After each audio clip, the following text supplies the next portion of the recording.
you think as well addiction can play a part of that for people as well?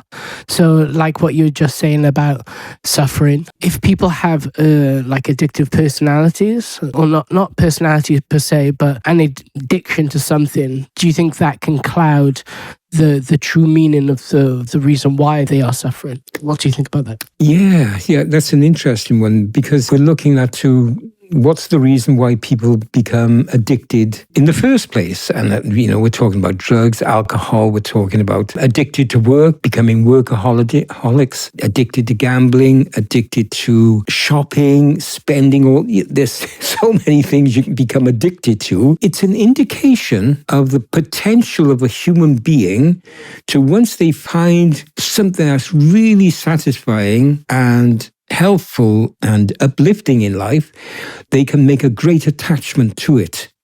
Okay? But the difficulty is that the addictions that we just raised there, we don't benefit from it. There's no meaning that comes from that. And it just thrusts us further into more difficult situations in life. But the possibility of becoming addicted is in our makeup, but we have to become addicted to the right things, to become addicted to, should we say, being a noble person, becoming addicted to of service to the community and not just self-serving.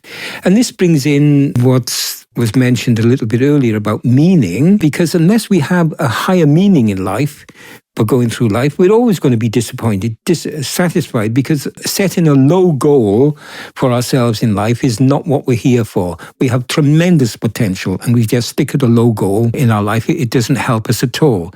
So we all came across when we were searching, somebody called Viktor Frankl, who's a professor, and he spent many years in 2 concentration camps, I believe.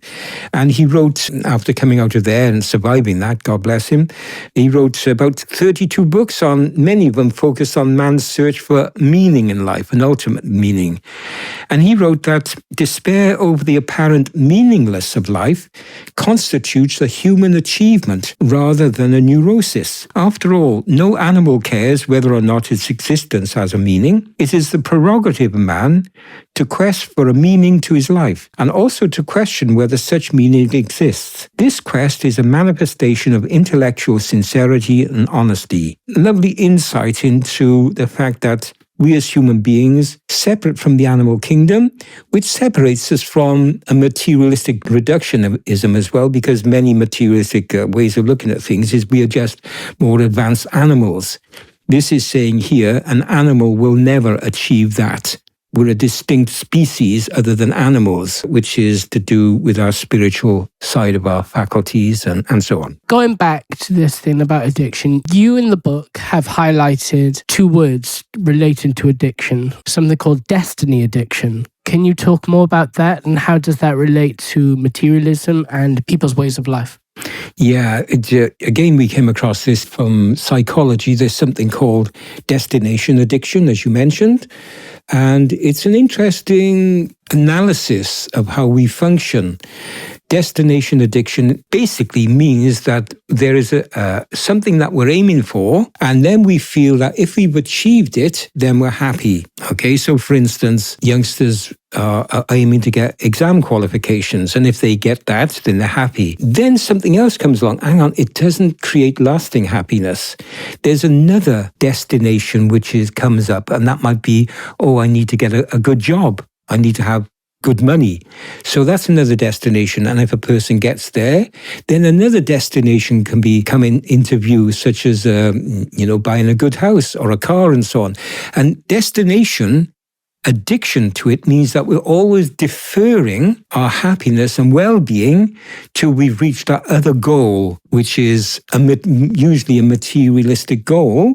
So we're all the time never really happy. We're in the process of arriving at something, addicted to arrive at something which doesn't cause us happiness or well-being or enable us to go through life in a relationship which is wholesome and benefits not just ourselves but other people, because we have other things going through our mind all the time. This becomes the priority in our life. I must earn a lot of money. I must get a house. I must get a car. And even getting married can be seen as a destination, and addicted to to acquiring, because materialism is also to do with acquiring things all the time, whether it's possessions like cars and houses and nice clothes and so on, holidays, as well as it can be seen as acquiring position and status and power in society, addicted to the allurements of leadership, so you have some form of authority over people. All this is the wrong addiction all the time. We should become addicted to service to other people, humble service. So whatever we want to do in life, it has to take on, we look through a spiritual lens, and then it becomes into view with regards to what it is we should become addicted to. But destination addiction now is prevalent everywhere. Absolutely everywhere. In Wales, I'm Welsh, and we've got a lot of Joneses in Wales. And there's an old saying, which... Not many Bartletts. Not many Bartletts, no. Yeah, there's an old saying many people have heard of keeping up with the Joneses. Yes. Yeah. It's a TV show, wasn't it? TV show. It could be that, yeah. Well, we got loads of Joneses in Wales. There's a lot of keeping up to do. Yeah. So this looking at what other people have, and the word that's used for it is when we desire what they have, the word is covetous, to want what they have. And that's another aspect of destination addiction. You want what other people have, and you're not really happy until you have them. How do you see destination addiction in this modern world? So we're quite a few generations apart. You've seen many generations, not calling you old, but how do you see in this modern world with the immense technological advancements that we've had since the time of the Industrial Revolution, all the way up to this fourth, fifth Industrial Revolution right now, how do you see destiny addiction and materialism being played out, especially within young people in a world of social media, in a world of constant material technological advancements? How do you see that being played out? And if that scale of spirituality, as you just said, is out of balance, how can this, why is this destructive for the world? And why is it especially destructive for young people? Because I know as well that you've written another book called Nurturing a Healthy Human Spirit Within the Young, which is basically about me. Only joking. Well, it is a little bit, but so how do you see young people affected through destiny addiction and constant rapid amount of material technological advances that we have today? Yeah, what a really wonderful question.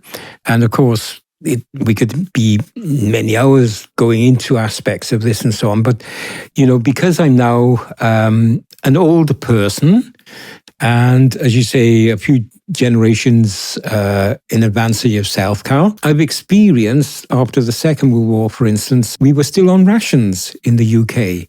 And I remember as a kid on rations, and we could hardly get any food as we have it today. We never had sweets. well, if we did, it would be an ice cream every now and again. But you didn't go to a shop for an ice cream. As a person came around on a three-wheeler bike with a big frozen compartment in the front there, and you went out and you bought a jug of ice cream. And then you didn't have a fridge to put it into because you couldn't afford one. Tesco's those days. No, Tesco's, nothing like that. Spa. No spa, nothing. And so, when I look back at my life and I think of, oh my gosh, there's so many things available to people these days. You can have a Christmas dinner every day now. You can have sweets every day. You can have entertainment every day.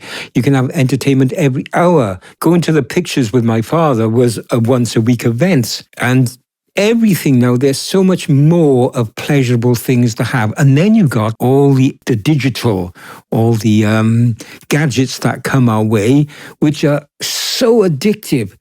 But it has a tremendous, if it's not handled in the right way, I'm not saying we should do without them, far from it, but if it's not handled in the right way, we end up with a great deal of, not just a small amount, a great deal of misery and suffering from day to day within the hearts and souls of young people.